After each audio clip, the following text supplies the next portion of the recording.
오늘 설교 제목을 한번 따라해 주실까요? 에셀나무를 심으며. 이스라엘의 남부 지역을 네게브라고 합니다.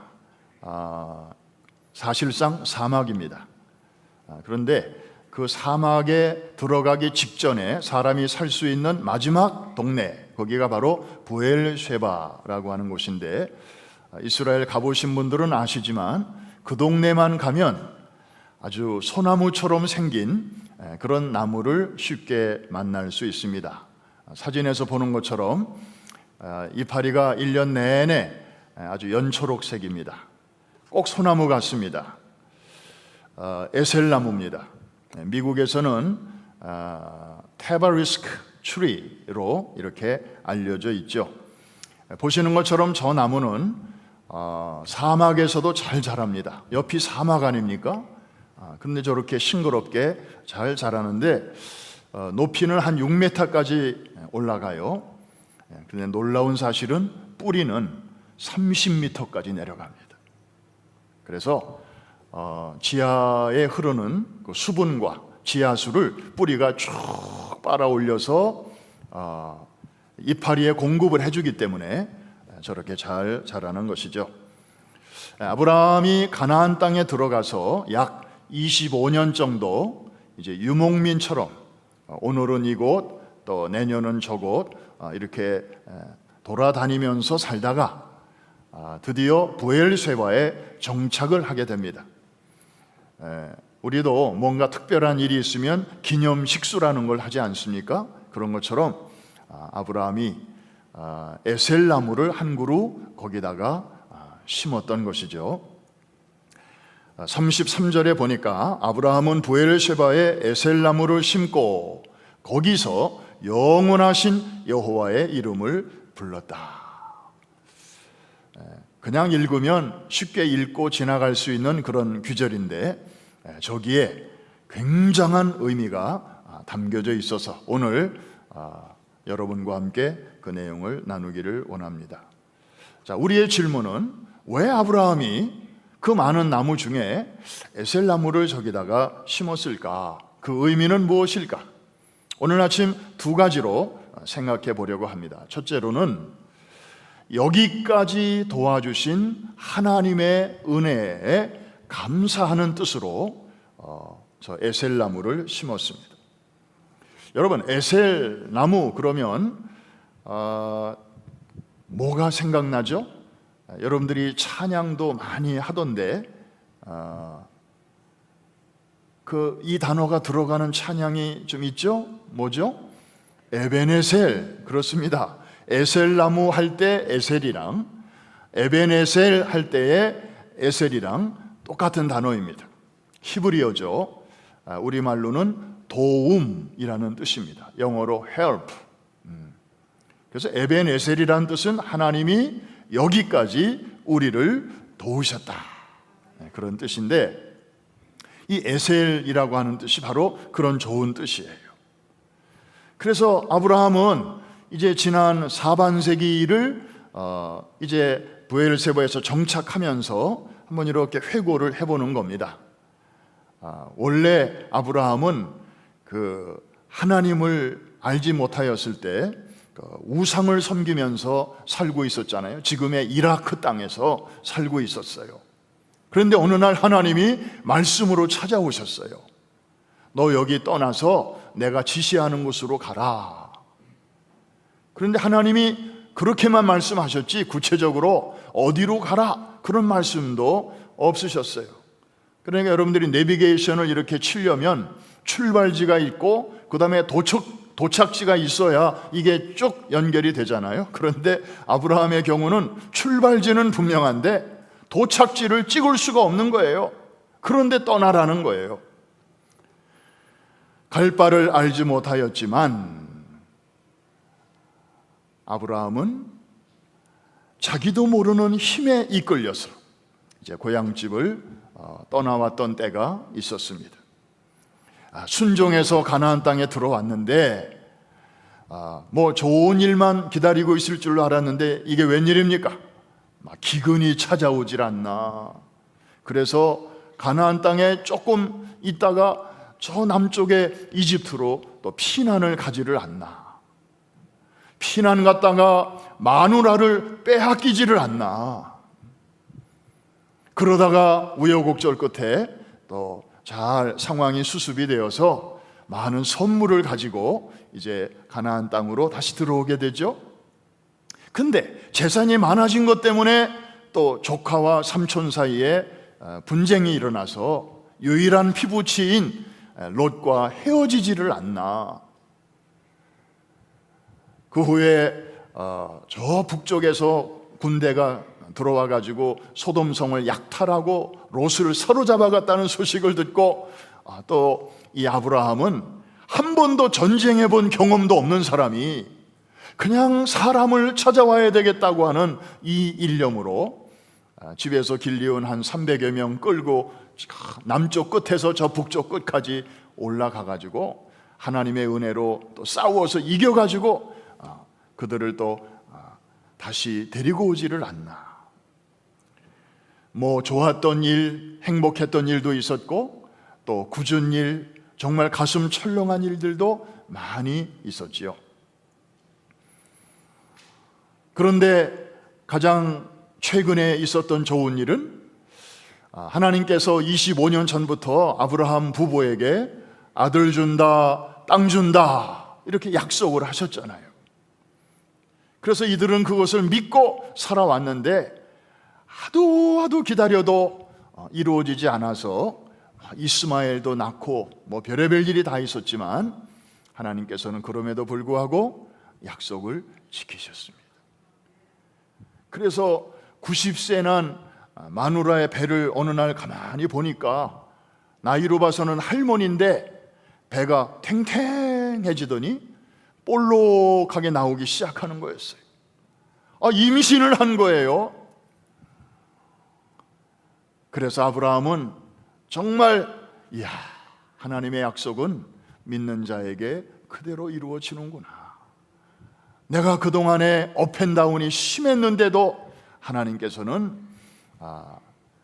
그럼에도 불구하고 이렇게 약속을 이제 곧 지키시려고 임신이 된 사실을 보면서 하나님께 저 에셀나무를 심으면서 감사를 드렸을 것이다.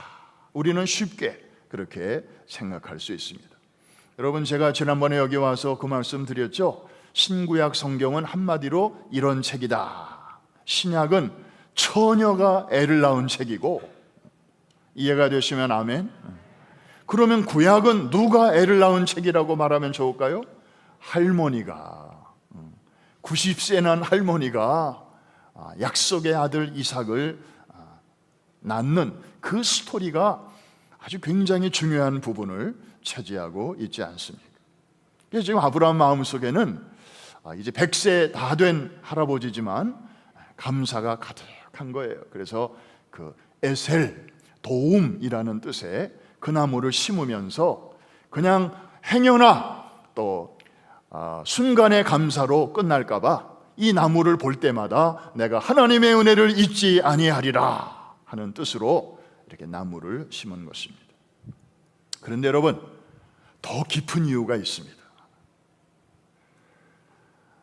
왜 아브라함이 하필이면 저 나무를 심었느냐 하는 것입니다. 여러분, 사막 기후에서 잘 자라는 나무들이 몇 개 있습니다. 여러분이 아는 대로 엘리야가 좀 이렇게 그늘에서 쉬었던 무슨 나무? 로뎀나무. 이것도 광야에서 잘 자라요. 그리고 광야를 40년 동안 이스라엘 백성들이 행진할 때 성막을 만들었는데 그 성막을 만들 때 사용됐던 나무가 있습니다. 사막에서 흔히 볼 수 있는 무슨 나무? 시띠나무. 이거는 요즘에 아카시아 종류의 나무예요. 그런 나무들이 얼마든지 많이 있는데 우리가 창세기를 읽으면서 처음 들어보는 에셀나무를 아브라함이 여기서 심었다. 거기에는 특별한 이유가 있지 않겠습니까? 성경에는 생략이 되어 있어요. 그 설명이. 왜 그럴까요? 그 시대의 사람들은 에셀나무를 심었다 그러면 그래서 심었겠지 하고 이미 다 통해요. 우리 대한민국 사람에게 그 사람 강북에 살다가 강남으로 이사 갔어 그러면 그 의미가 뭔지 대충은 알잖아요. 좀 형편이 좀 좋아졌다. 강남, 어떤 부의 상징. 우리 한국 사람들끼리는 이미 그게 다 이렇게 알려져 있잖아요. 굳이 거기 학군이 좋고 그런 땅값이 비싸고 그런 설명 필요 없다고요. 그런 것처럼 그 시대 사람들에게는 설명이 필요 없지만 아브라함 시대로부터 4,000년이 지난 그리고 미국 뉴저지에 사는 우리에게는 이게 설명이 좀 필요하다. 여러분, 이 에셀나무는 아까 사진에서 봤죠? 멀리서 보면 소나무 같아요. 이파리가 이렇게 뾰족뾰족합니다. 그 뾰족한 나무 그늘이 얼마나 시원하겠어요. 그런데요, 그게 아니에요. 에셀나무 그늘만큼 시원한 나무가 없어요. 얼마나 시원했는가 하면요, 여러분 성경을 읽다 보면 사울이 왕이 됐을 때 왕궁도 없었고 오피스도 없었잖아요. 그때 나란 일을 어디서 봤는가, 재판을 어디서 했는가, 성경 보면 에셀나무 아래서 했다 그랬습니다. 감이 오시나요? 거기가 얼마나 시원했으면 대통령이, 왕이 국무회의를 거기서 했겠냐 하는 것입니다. 그 나무 그늘이 유난히 시원한 비밀이 있습니다. 그 비밀이 어디에 있는가 하면 놀랍게도 저 이파리에 있어요. 계속해서 저 사진은 좀 띄워놔 주시기 바랍니다. 좋네요. 소나무 이파리처럼 뾰족해요. 그런데 이 이파리 속에는 다량의 염분이 들어 있습니다. 그래서 저 이파리를 여러분 성지순례 가가지고 한번 이렇게 따가지고 한번 맛을 보세요. 짭짤합니다. 소금기가 굉장히 많이 들어 있어요. 여러분, 사막 기후의 특징이 뭐죠? 일교차가 큰 겁니다. 낮에는 무진장 덥고 밤에는 또 얼마나 추운지 몰라요. 근데 일교차가 크다 보면 그 경계선에서 뭐가 생기죠? 이슬이 생깁니다. 그거 확인해 보려면 여러분들 오늘 오후에 더우면 냉커피 하나 좀 커피숍에 가서 한번 시켜보세요. 그러면 이 그릇 안에는 얼음과 찬물이 들어있고, 그런데 바깥에 날씨는 더우니까 어이구, 저 사진이 벌써 나오네요. 아유, 고맙습니다. 제가 부탁도 안 했는데. 그러니까 한 1, 2분만 있으면 저 컨테이너 주변에 이슬이 막 맺혀요. 그죠? 그래서 가만히 놔두면 이슬과 이슬이 연결돼 가지고 주르르 흘러내립니다. 똑같이 저 에셀나무에게도 그런 일이 일어납니다. 그래서 이 브엘세바 지역에도 이슬이 밤에 많이 생기는 거예요. 그러면 저 에셀나무의 이파리는 이제 나뭇잎에 얹혀져 있는 이슬을 막 그냥 이제 아주 흠뻑 마시는 겁니다. 왜? 자기 안에는 소금이 있어서 짠데 맹물이 있으니까 정신없이 막 이렇게 흡수하는 거죠. 그리고 아침이 되면 태양이 쫙 올라와서 내리쬐는데 이 장렬하는 태양빛을 받은 그 이파리에서는 이제 액체가 기체가 돼서 이렇게 수증기로 다 올라갑니다. 더운 공기가 올라가는 거예요. 그러면 이제 남아있는 시원한 거는 무거우니까 밑으로 이렇게 내려갑니다. 그래서 에셀나무 그늘에만 들어가면 물론 햇빛을 가려주기 때문에 시원함도 있지만 저 나뭇잎이 뿜어내는 그 시원한 공기가 에어컨디션 역할을 하는 거예요. 사막에서 에어컨디션, 여러분 상상만 해도 아주 괜찮지 않습니까? 그러니까 아브라함이 이 남쪽 광야와 가까운 이곳에다가 에셀나무를 심었다고 하는 것은 첫째로는 물론 하나님께 대한 감사의 뜻으로 했을 것이고, 두 번째로는 사람들이 쉬었다 갈 수 있는 그늘을 만들어 주었다, 바로 그 말입니다. 그래서 저 동네를 지나는 사람들은요, 멀리서 에셀나무가 보이면 신이 나는 거예요. 이야, 저기 에셀나무가 있네. 아이고, 빨리 가서 쉽시다. 마치 오아시스와 같은 거였어요. 아브라함은 사람들에게 그런 휴식처를 제공하고 싶어 했던 것입니다. 사랑하는 성도 여러분, 오늘날 많은 사람들이 그늘을 찾고 있습니다. 특별히 무더운 여름날이면 더더욱 그렇습니다. 여러분, 인생에는 두 종류가 있습니다. 오늘날 74억, 75억의 인구가 살고 있지만 이렇게 크게 둘로 나누면 이쪽은 그늘을 찾는 사람입니다. 어디 좀 시원한 데 없나?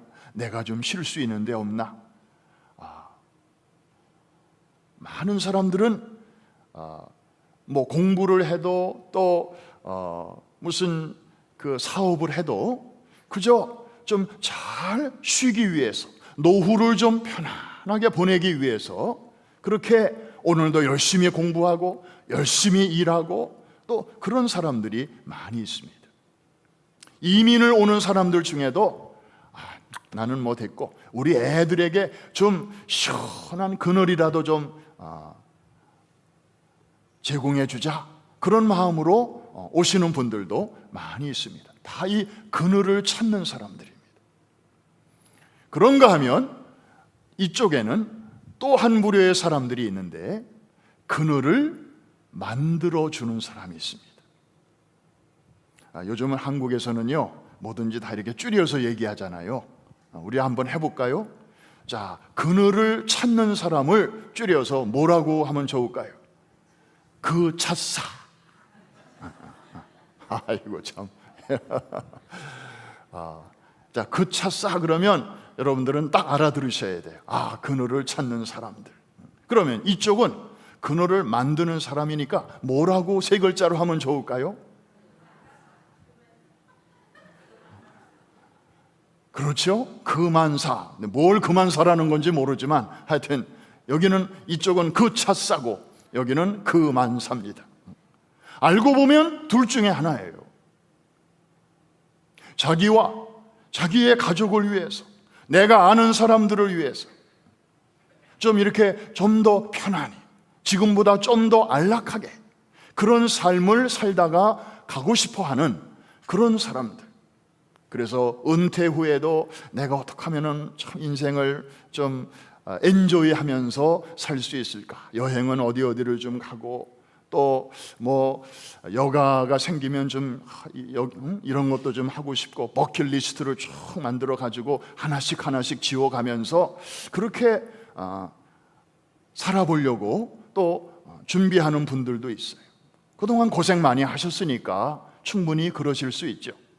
그런가 하면 어떤 분들은 자기보다도 다른 사람을 위해서, 그리고 다음 시대를 위해서 뭔가 뜻있는 일을 내가 하고 가야 되지 않겠는가, 또 그런 쪽에 관심을 갖고 열심히 또 살아가는 사람들이 있다는 것입니다. 여러분, 이 둘 중에 단 한 번뿐인 인생, 그리고 얼마 남지 않은 그런 짧은 인생을 어떤 인생으로 살다가 가야 후회 없이 또 보람 있고 가치 있게 살아갈 수 있을까요?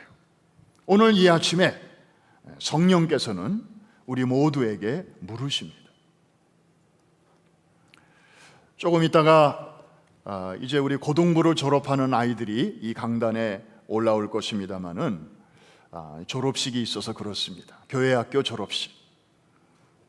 아마 이 아이들을 보면서 아유, 쟤네들 벌써 저렇게 졸업을 하네, 참 잘 컸네, 아유 대견하다, 이제 그런 생각들을 많이 하실 것입니다.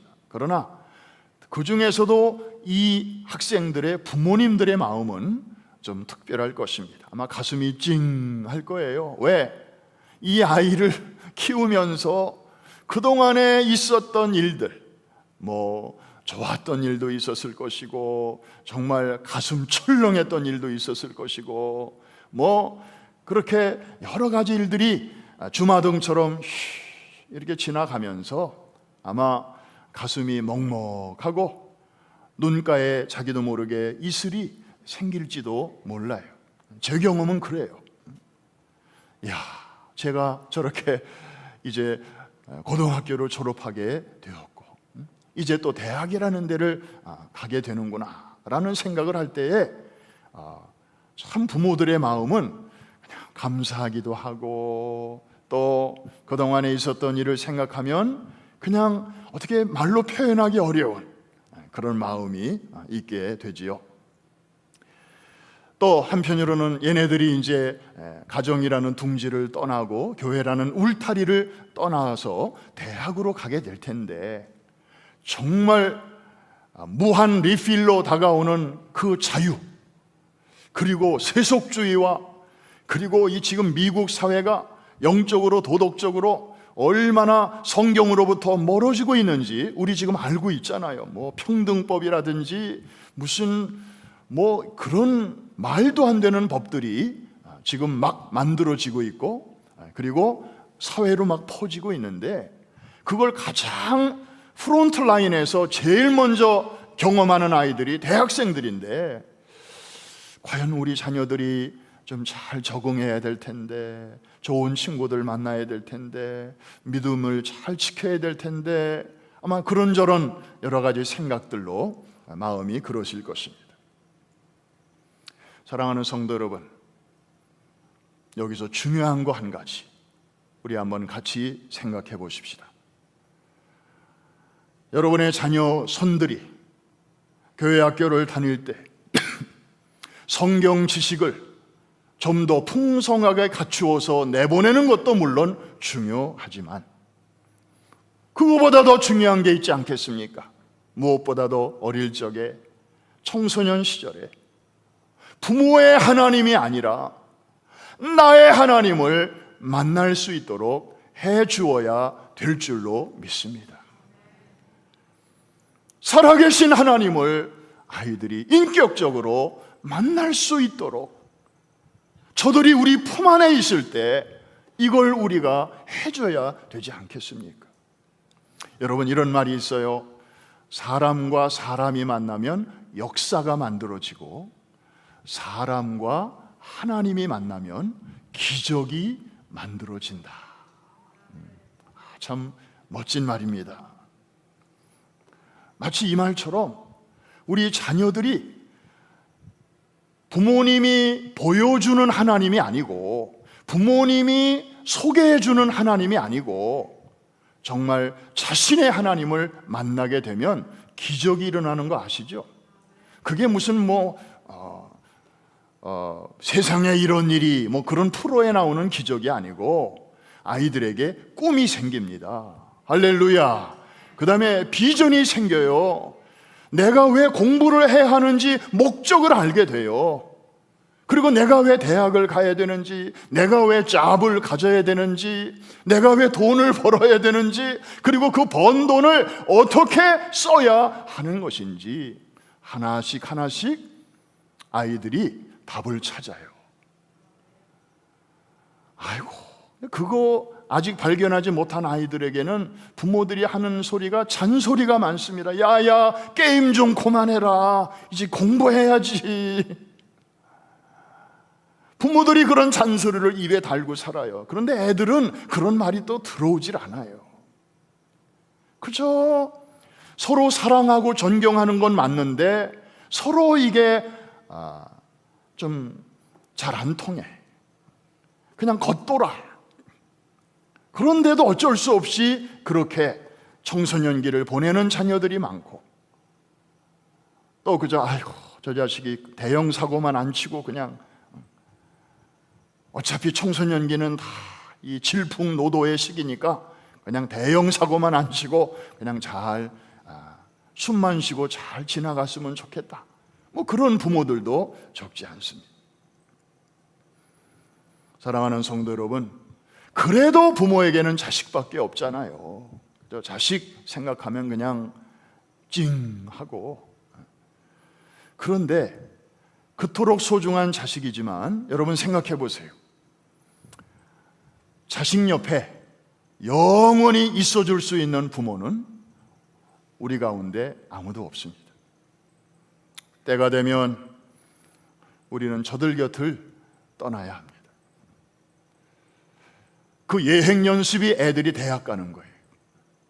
대학 가면, 그래서 부모들이 아이들이 쓰던 빈 방을 가끔 들여다봅니다. 그리고 과거를 회상도 하고, 그러면서 또 아이를 위해서 기도 또 한 번 하고. 이게 우리 부모들의 삶 아닙니까? 그런데 언젠가는 진짜 떠나야 한다니까요. 그러면 애들은 그래도 부모가 있을 때는 뭐 돈이 필요하면 좀 의논도 하고, 또 어떤 도움이 필요하면 얘기도 하고 그랬잖아요. 여러분, 헬리콥터 맘이라고 들어보셨죠? 예. 헬리콥터 맘. 이게 미국에서 생긴 말인데, 한국에만 있는 줄 알았더니 미국 부모들도 대단해요. 헬리콥터가 하늘을 창공을 빙빙 나르면서 그렇게 감시하듯이 자기 자녀의 일거수일투족을 24시간 감시하면서 자기 자녀를 돌보고 이렇게 도와주는 그런 열심 있는 부모를 가리켜서 헬리콥터 맘이라고 그래요. 그런데 최근에 또 하나 생겼더라고. 잔디깎기 맘이라고. 도대체 이건 뭔가 그랬더니, 여러분, 잔디깎기로 자식의 가야 할 길을 쫙 고이 밟고 가시옵소서.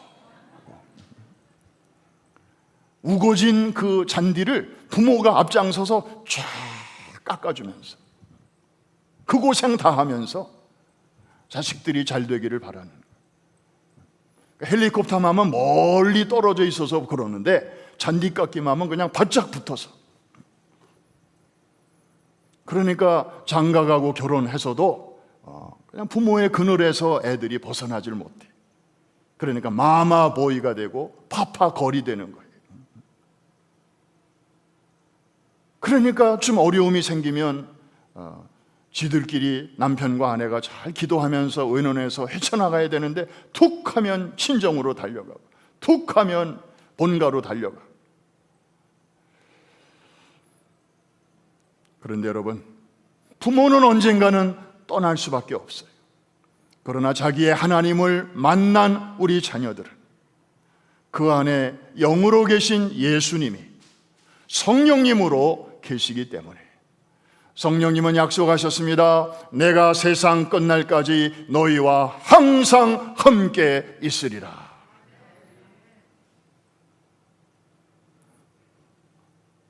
부모가 자기 곁에 없어도 이 아이들은 남은 생에 주님과 의논하면서 자기 앞에 주어진 삶을 믿음으로 헤쳐나가게 되지 않겠습니까? 성령님은 보혜사이신데, 보혜사라는 말은 영어로 comforter, 위로자입니다. 헬퍼, 도와주시는 분입니다. counselor, 상담해 주시는 분이십니다. 부모의 역할 이상으로, 사실 부모는 우리 자신도 부족하기 때문에 자녀들에게 자기의 경험의 범위 안에서만 조언을 해줄 수 있어요. 그러나 성령님은 하늘 보좌에서 모든 것을 다 보시고 우리에게 가장 좋은 길로 위로해 주시고 도와주시고 상담해 주시는 분이신 줄로 믿습니다. 그러니까 우리 자녀들이 우리 가정이라는 둥지를 벗어나기 전에, 교회라는 울타리를 졸업하기 전에 바로 이 하나님을 만날 수 있도록, 그래서 예수의 사람, 성령의 사람으로 세워 주어야 우리가 마음 편하게 이 지구를 떠날 수 있지 않겠습니까? 이해가 되시면 아멘 하십시다. 그래서 우리 교회는 늦었지만 이제부터라도 앞으로 5년 동안 다음 세대 살리기 5개년 프로젝트를 시작하기로 했습니다. 이름하여 에셀나무 프로젝트입니다. 한번 따라 하십시다. 에셀나무 프로젝트. 네, 상징적인 표현이죠. 중요한 것은 아브라함이 저 나무를 심고 영원하신 하나님의 이름을 불렀다 그랬는데, 특별히 저 나무를 심는 사람들은 자기보다는 다른 사람을, 그리고 우리 시대보다는 다음 시대를 생각할 줄 아는 사람들이 저 나무를 심는 것입니다. 그래서 우리 교회 에셀나무 프로젝트에는 3가지 목표가 있습니다. 첫째로, 우리에게 보내주시고 맡겨주신 우리의 자녀, 손자, 손녀까지 포함해서 우리 자녀, 손들이 한 명도 빠짐없이, 한 명도 예외 없이 우리 교회 학교를 졸업하기 전에 자신의 하나님을 만나서 정말로 예수를 닮아가는 예수의 사람, 그리고 성령님과 늘 동행하고 의논하고 상담하면서 자기 앞에 주어진 인생을 헤쳐나갈 수 있는 그런 사람이 되도록 하자 하는 것입니다. 공감하시면 아멘 하십시다. 두 번째로는 이게 전부가 아니에요. 이들이 캠퍼스로 가고 또 캠퍼스에서 직장으로 일터로 나가게 될 때 그냥 돈 벌러 가는, 그냥 공부하러 가는 사람이 아니라 캠퍼스 선교사의 마인드, 그리고 직장 선교사의 마인드를 가지고 나갈 수 있도록 지금 여기서부터 준비시키자. 아멘입니까? 마지막 3번째로는 가장 중요한 겁니다. 어떤 면에서는 인생의 하이라이트와도 같은 것입니다. 414 윈도우 사역. 하나님께서 정말 이 마지막 때에 세계 선교 비전으로 우리 교회를 통하여 전 세계에 지금 펼쳐주시는 글로벌한 이 비전이 있는데, 이것을 이제 뒤이어서 감당할 수 있는 주역으로 다음 세대들을 잘 키우자 하는 것입니다. 아멘입니까? 여러분, 414 우리 교회 성도들은 4자만 들어도 그냥 착 나와요. 지난 12-13년 동안 참 열심히 했습니다. 여러분들이 정말 수고 많이 하셨습니다. 초창기부터 이렇게 보면 정말 하나님이 우리를 흥분시켜 주시니까 축구 선교한다, 뮤지컬 선교한다, 애들 우리가 도와줘야 된다 그러니까 진짜 세탁소 일주일간 매니저한테 맡기고, 한 번도 그런 적이 없는 분들이 그렇게 선교지를 가시더라고. 네일 살롱 한 번도 문 닫아본 적이 없는 분들이 문 닫고 가시더라고. 그런데 그래서 정말 수백 명, 수천 명, 수십만 명의 아이들을 우리가 스테디움에서 만나고, 그 다음에 교회당에서, 극장에서 만나서 거기서 복음의 핵폭탄이 터질 때 그 복음의 광채가 정말 TV 방송을 통해서 보는 아이들까지 합치면 수억, 수십억의 영혼들에게 우리가 복음을 전했습니다. 그 나라 중에는 지금은 방문조차 하기 어려운 베네수엘라가 있지 않습니까? 정말 우리가 그때 방문하지 않았더라면 다시는 기회가 없을 뻔했습니다. 그때 우리 원로 목사님과 선교팀들이 원래 베네수엘라와 여러 나라들을 차례로 방문하려고 했는데 그때 판단을 참 잘하셨어요. 저 나라가 급하다, 저 나라가 지금 위태롭다. 그래서 다른 나라들은 양해를 구하고 베네수엘라 저 북쪽의 마라카이보부터 시작해서 수도인 카라카스 거쳐서 그 다음에 발렌시아, 그 다음에 바르키시메토, 그 다음에 M으로 시작하는 거 큰 대학 도시 어디예요? 메데지는 에콰도르고 어디에요? 하여튼 뭐 거시기. 그리고 산 크리스토발, 저 남쪽의 마지막 콜롬비아와 국경을 마주하고 있는 거기까지. 그리고 저 아마존의 정글에 있는 거기까지. 베네수엘라 7개의 도시를 우리가 집중적으로 방문하고, 그리고 마지막으로 콜롬비아의 쿠쿠타까지 해서 8개의 도시를 한 달 동안에 우리가 방문을 했지 않습니까?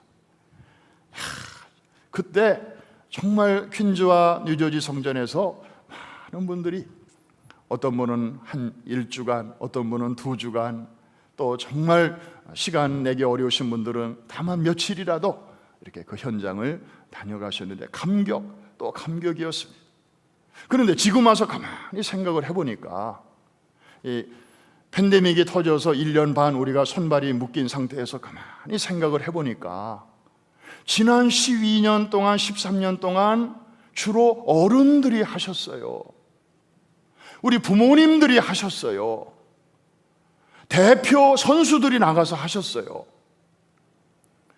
그런데 그때 열심히 하셨던 분들, 이제 앞으로 팬데믹이 조금 잠잠해지면 우리가 또 선교 나가야 될 텐데, 그분들에게 다시 부탁하려고 보니까 아프신 분도 많고, 또 이제는 기력이 쇠하신 분도 많고, 그래서 이 414 이 사역은 주님 오시는 그날까지 우리가 계속해서 해야 할 일이고 가야 할 길인데, 이제 이 일을 누가 할 것인가? 우리 소위 KM 한국어 회중들만 하다가 끝나서야 되겠는가? 그래서 재작년에 파나마 선교 때부터 우리 청소년들을 같이 데리고 갔잖아요. 축구 선교할 때 같이 데리고 갔더니, 어이구, 이 아이들이 운동장에 나와서 이렇게 그 드라마도 하고 또 뭘 선교를 하는데 너무 잘해요. 애들하고 코드가 맞아요. 그리고 영어 캠프를 맡겼더니 애들이 정말 조직적으로 합리적으로 플랜을 착착착착 해가지고 얼마나 또 잘 움직이는지, 교회에서 보던 애들이 아니에요. 집에서 보던 중고등부 애들이 아니에요. 나가서 보니까 훌륭한 선교사들이더라고. 모여서 뜨겁게 기도하고, 기도로 준비하고, 그리고 사실은 말도 잘 안 통하는 그런 아이들인데 사랑으로 돌봐주고 안아주고, 아이고, 우리 어른들이 감동을 먹었다니까요. 쟤네들도 얼마든지 선교의 주역이 될 수 있구나. 우리는 우리 자녀들을 재발견했습니다. 여러분들은 그냥 애들 방에 가보면 그냥 뭐 옷도 그냥 정리도 하나도 안 돼 있고, 그래서 야, 방 좀 치워라. 그러면 치웠다는데 들어가 보면 뭐 조금 달라져 있고, 그냥 애들은 벗어놓은 옷과 옷 사이로 또 어떻게 잘 다니는지 참 기술도 좋아. 아이고, 저런 애들이 나가서 무슨 일을 할까? 또 저런 애들이 시집가면 살림은 잘할까? 그런데 선교지에 내보내 보니까 완전히 다른 애들이. 하나님의 은혜 주시면 저들도 할 수 있는 줄로 믿습니다. 아니, 부모 세대보다 더 아주 효과적으로, 더 조직적으로, 더 합리적으로 잘 해낼 수 있는 아이들이더라고요. 그래서 쟤네들의 마음속에 정말 하나님 만나고, 그리고 이 선교의 불이 한번 붙여지기만 하면 우리 교회는 희망이 있는 줄로 믿습니다. 여러분의 가정도 미래가 있는 줄로 믿습니다. 우리 부모들이 그저 잔소리하는 시간에 오히려 아이들을 위해서 축복기도 해주시면 정말 잘 되고 또 잘 되는 일만 남은 줄로 믿습니다. 그래서 이 에셀나무 프로젝트를 늦었지만 이 414을 정말 우리가 앞으로 장기적으로 잘 이어갈 수 있도록 하기 위해서라도 참 필요하다. 여러분, 나무를 심어 보셨습니까? 어린 묘목을 심어 보셨습니까? 이 어린 나무 심는 사람들은 보통 자기를 위해서 심지 않습니다. 항상 다른 사람을 위해서 심습니다. 나무를 심는 사람은 힘듭니다. 땡볕에, 밤에 심는 사람 없잖아요. 다 낮에 땡볕에 나가서 심습니다. 그런데 나무가 어리다 보니까 자기를 위한 그늘이 아직 없어요. 또 나무를 심는 사람은 외롭습니다. 그러나 그들의 눈은 다른 사람이 못 보는 것을 봅니다. 현재 작은 나무만 보는 것이 아니라 이 나무의 그늘을 함께 보는 것입니다. 그리고 훗날 저 그늘 속에 지나가는 나그네도 오고, 그리고 동네 사람들도 오고, 그리고 어린아이들이 저기에 그늘 아래 모여서 자기들끼리 또 도란도란 대화도 나누고 미래를 꿈꾸는 그런 환상을 보게 되는 것입니다. 그런 비전이 있기 때문에 오늘도 그늘만 찾는 사람이 있는가 하면 그늘을 만드는 사람이 지금도 있는 것입니다. 사랑하는 성도 여러분, 남은 생에 어떻게 사시겠습니까? 이쪽으로 사시겠습니까? 이쪽으로 살아보시겠습니까? 한번 오늘 설교 제목을 한 번 더 따라해 주시기 바랍니다. 에셀나무를 심으며. 오늘 이 설교 제목이 여러분의 마음속에 잘 심겨지기를 주의 이름으로 축복합니다. 성령께서 계속 여러분의 귓가에, 여러분이 기도할 때마다 여러분의 심령 속에서 이것이 막 파도가 일어나고, 나도 모르게 에셀나무, 에셀나무, 그래 나도 주님 앞에 가기 전에 나도 좀 에셀나무 심다 가야 될 텐데 나는 어떻게 하면 좋을까? 내가 할 수 있는 일이 무엇일까? 여러분, 이쪽을 선택하든 저쪽을 선택하든 여러분의 결단입니다. 그런데 그 결과는 언제 할 수 있을까요? 빠르게는 여러분의 장례식 때 알 수 있을 것입니다. 여러분을 추모하러 오신 분들이 여러분의 삶을 평가할 때 나타날 것입니다. 더 정확하게는 우리가 주님 앞에 서는 그날 모든 감추어진 것들이 다 드러나고, 그래서 하나님의 최종적인 시상식이 열리게 될 때, 그때 다 드러나게 될 것입니다.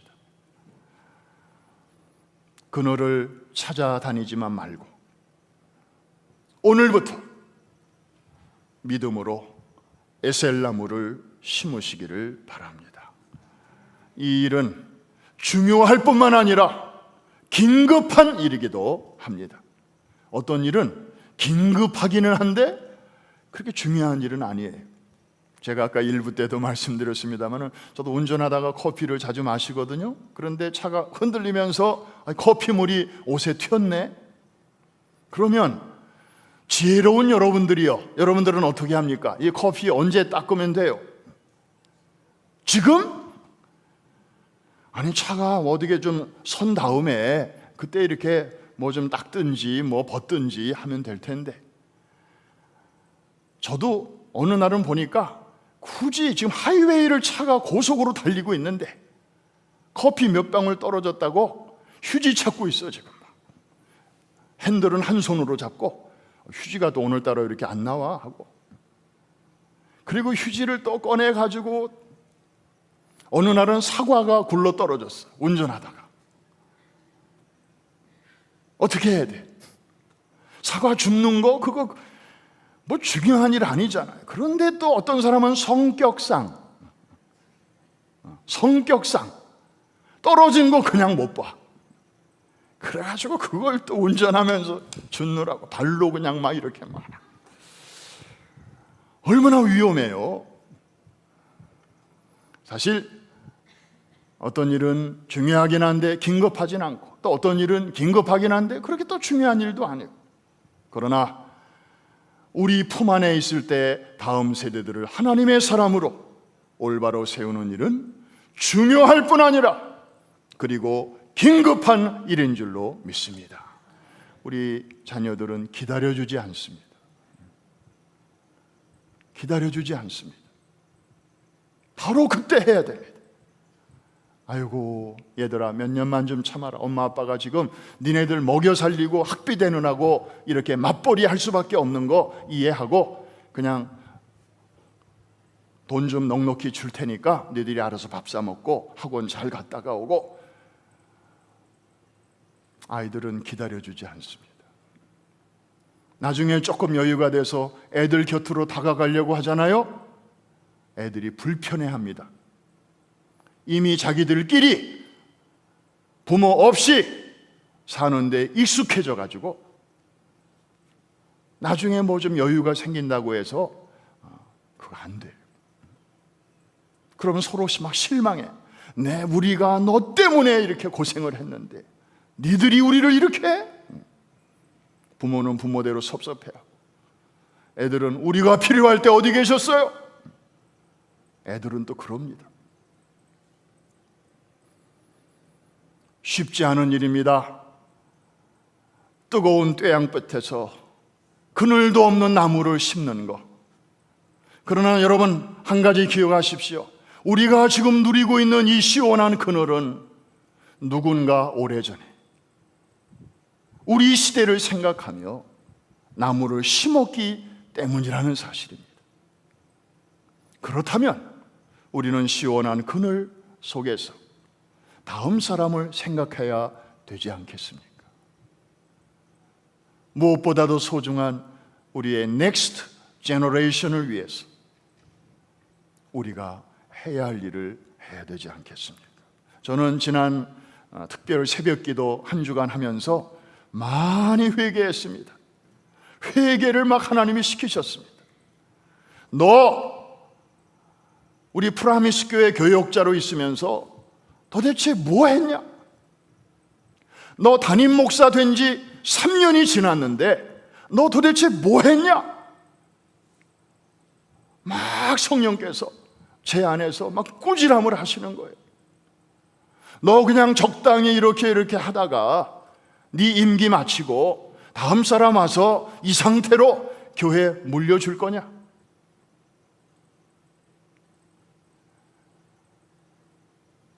얼마나 하나님 앞에 제가 죄송했는지 모릅니다. 그저 설렁설렁 하다가 말 것 같으면 저도 편하고 좋아요. 그런데 그것은 하나님 앞에, 시대 앞에 죄악이다. 이대로 우리 자녀들을 지금 이 정도의 가정 교육과 지금 이 정도의 교회 교육으로 아이들 내보내면 애들 대학 가자마자 이미 과거의 통계가 있지 않습니까? 1학년 때 70%가 교회를 안 나간다니까요. 그렇게 잘 나가던 아이들이 4학년 졸업반이 되면 90%가 안 나간다니까요. 지금은 더 할 것입니다.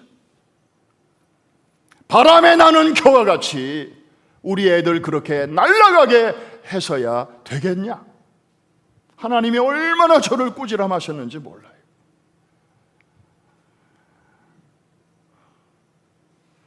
저도 엎드려져서 기도하는 가운데 마침 창세기 1장부터 쭉 우리가 공부를 하고 있잖아요. 그런데 이 에셀나무 대목에 딱 왔는데 하나님이 그런 부담을 주셨습니다. 그래서 오늘 한 달 전에는 퀸즈에서 나눴고 오늘 여러분들과 이것을 나누게 되었습니다. 목사님, 참 좋네요. 그거 해야 돼요. 중요해요. 그러면 어떻게 하실 거예요? 저도 좀 열심히 도울게요. 아마 많은 분들이 그런 생각을 하실 것입니다. 죄송합니다. 어떻게 하실 거예요? 라고 저에게 와서 물으시면 저의 솔직한 대답은 I don't know. 아직 잘 몰라요. 하나님이 방향은 주셨어요. 표대는 주셨어요. 그런데 1차선으로 갈 건지 2차선으로 갈 어디 가서 차선을 바꿀 건지 그거는 저도 잘 몰라요. 이 비전을 주신 분에게 계속해서 물어보려고 합니다. 바짝 엎드려서 의논 드리려고 합니다. 그때 조금씩 보여주시면 그거 가지고 우리 장로님들과 교역자들과 교회 리더십과 같이 미팅을 가지려고 합니다. 그리고 거기서 뭔가 좀 윤곽이 나오면 그것을 우리 성도님들과 또 나누고 보고하고 같이 기도하고 같이 추진하려고 합니다. 먼 길입니다. 그래서 첫 번째 5년을 잡았습니다. 저도 이 5년 동안에 제가 할 수 있는 모든 힘과 또 할 수 있는 가능성을 쏟을 것입니다. 그러나 한 가지 확신이 우리에게 있지 않습니까? 우리 교회를 40여 년 동안 여기까지 정말 평화롭게 그러면서도 세계적인 사역을 해낼 수 있도록 인도하시고 이끌어주시고 도와주신 그 에베네셀의 하나님께서 이번 일에도 함께 하시고 도와주실 줄로 믿습니다. 이 일에 오래 섬기신 분이나 최근에 오신 분이나 이 하나님이 기뻐하시는 비전 아래서 한마음 되어서 기도로 물질로 은사와 재능으로 헌신하시는 우리 프라미스 항공모함 모든 승무원 한 분 한 분에게 하나님의 놀라운 축복이 함께 하시기를 주의 이름으로 축원합니다. 축복합니다.